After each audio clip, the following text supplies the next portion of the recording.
Hengkangnya Maro Arar Sirait dari PDIP Perjuangan dinilai sebagai hantaman telak buat Partai Banteng. Sebab selama ini, Maro Arar bukan saja dikenal sebagai politikus muda PDIP dan simbol regenerasi partai, tetapi juga putra dari politikus senior Sabam Sirait yang notabene loyalis Ketua Umum PDIP Megawati Soekarno Putri. Mundurnya Maro Arar Sirait menjadi pukulan telak bagi PDIP, kata Direktur Eksekutif Institute for Democracy and Strategic Affairs Ahmad Khairul Umam kepada Kompas.com Selasa 16 Januari 2024. Umam menilai mundurnya Maro Arar mengindikasikan adanya fraksi-fraksi di internal PDIP dengan karakter kepemimpinan PDIP yang sentralistik. Bisa jadi para politikus muda yang kritis seperti Maro Arar dan Budiman Sujatmiko kurang diberi ruang.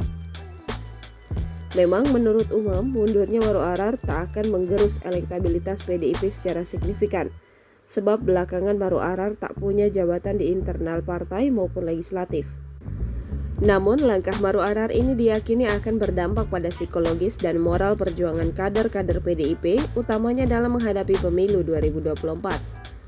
Terutama para kader muda PDIP yang bisa-bisa mengalami penurunan kepercayaan diri setelah berkaca dari nasib Maro Arar dan Budiman, ujar Umam.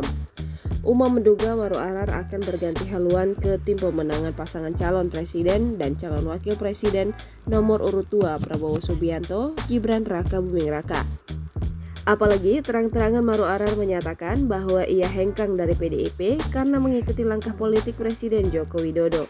Dengan kata kunci mengikuti langkah Jokowi, lanjut Umam, besar peluang Maro Arar berlabuh ke Partai Solidaritas Indonesia, partai yang kini dipimpin putra bungsu Presiden Kaisang Pangarep.